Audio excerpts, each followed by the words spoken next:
Primitive brick house swimming pool. Virajpur के गांव में जित्तू कहकर एक व्यापारी रहता था। वो कंस्ट्रक्शन के लिए मटेरियल्स को लोगों को सप्लाई करता था,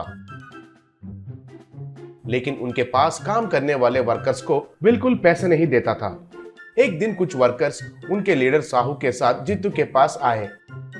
तब जित्तू से साहू, जित्तू भाई, तुम्हारे पास कई दिनों से हमारे आदमी पैसे जमा रहे हैं ना, अब उनको कुछ जरूरत है भाई, वो पैसे उनको दे देंगे तो आपका नाम सबसे कहेंगे, कहा। तब जित्तू, नाम का क्या है साहू, अच्छा हो या बुरा कुछ ना कुछ तो मिलता ही है, लेकिन वो पैसों के बारे में कहना है तो पिछले बार बैंक में देखा तो बहुत सारे जमा हुए थे, इसलिए ऐसे फ्रेंड्स के साथ टूर जाकर आया हूँ, खत्म हो गए हैं, अब कैसे रे, कहा। तब साहू, ये क्या है भाई, हमारे पैसों के साथ आपने मौज किया, ये तो बहुत अन्याय है, आप क्या करोगे हमें पता नहीं, हमारे पैसे हमें देना ही चाहिए, कहा। तब जित्तू, अरे कौन से किस्म का इंसान हो तुम लोग, आपको काम देने वाला मालिक हूँ, आपके पैसों से ऐसे ही एंजॉय करके आया तो आपसे देखा नहीं जा रहा है क्या, देखिए आपको जो देना है वो पैसे मेरे पेट में और मेरे दोस्तों के पेट में है, इसलिए मेरे बॉडी पार्ट से पूछिए, अगर वो देंगे तो ले लीजिए। कहकर उधर से चला गया। तब उधर के वर्कर्स उनका ये हरकतें देखकर बहुत दुखी हुए। उनका परेशानी देखकर उनसे साहू, देखिए फ्रेंड्स, अब बिल्कुल चिंता मत कीजिए, ये नमूना इससे पहले ऐसे ही किया था, इसको कैसे सबक सिखाना है मैं सोचता हूँ, कहा। ऐसे कुछ दिन बीतने के बाद एक दिन उनके घर आए वर्कर्स से साहू, देखिए आप बिल्कुल घबराएगा नहीं, उस जित्तू को हम ही अच्छा सबक सिखाते हैं और 2 दिन में फ्रेंड्स के साथ और एक टूर जाने के लिए प्लान कर रहा है, तब सारे मटेरियल्स हमारे हाथ में होंगे, तब देखते हैं उसका काम, कहा।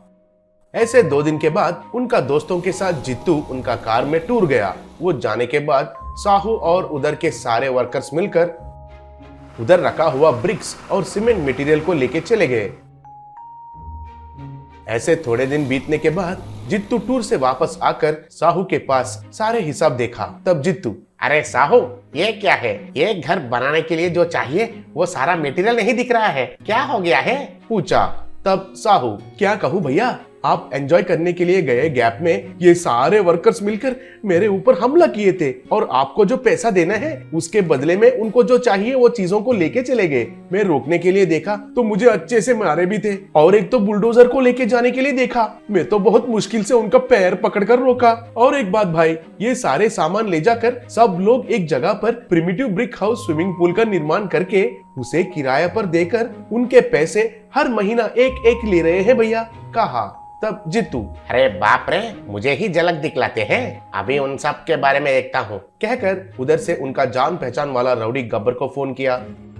तब गब्बर जित्तू के पास आया। अब जित्तू और गब्बर दोनों मिलकर प्रिमिटिव स्विमिंग पूल हाउस के पास गए। वे जाने तक उधर ब्रिक हाउस स्विमिंग पूल में बड़े और बच्चे तैरते हुए मजा ले रहे थे। उस पूल के ऊपर ब्रिज पर एक बच्चा बाइक पर इधर उधर घूमते हुए खेल रहा था। ये सब देखकर जित्तू, अरे वाह, इतना अच्छा सेटअप बनाया है, अगर खुद का कमाई होता तो पता चलता था, फिर भी तुम लोगों का इतना हिम्मत, मेरे पास ही सामान चुरा कर अच्छे से मजे कर रहे हैं। अरे मर्यादा से इस ब्रिक हाउस को मेरे नाम पर लिखकर सब लोग इधर से चले जाइए, नहीं तो मेरे बगल वाले को देखा, गब्बर है, बस्ती में सवाल हर एक को सबका पिटाई पिटाई कर देगा, इसे छोड़ दो, कहा। तब लोगों में से एक औरत, अरे जीतू, तुम उस गब्बर या रब्बर को हमारे ऊपर छोड़ दोगे या क्या करोगे, तुम्हारी मर्जी है, चाहिए तो हम सारे लोग हैं ना, हम 100 लोग हैं, सबके ऊपर केस लगा दो, लॉयर का खर्चा ही कम से कम 50 लाख होगा, इतना ही नहीं, हम ही तुम्हारे पास काम छोड़ रहे हैं, हम सब मिलकर एक ऑफिस लगा रहे हैं, तब लोगों को तुमसे कम दाम में घर बना कर देंगे, तब तुम अच्छे से दोस्तों के साथ टूर जाओ, बोली। तब जित्तू को बहुत गुस्सा आया और जित्तू ने गब्बर से उनको मारने के लिए कहा। तब गब्बर उनको मारने के लिए गया तो उधर के औरतें बच्चे सब मिलकर जित्तू को और गब्बर को पकड़कर खूब पीटे। तब वे दोनों दर्द नहीं सह पाकर उधर से भाग गए।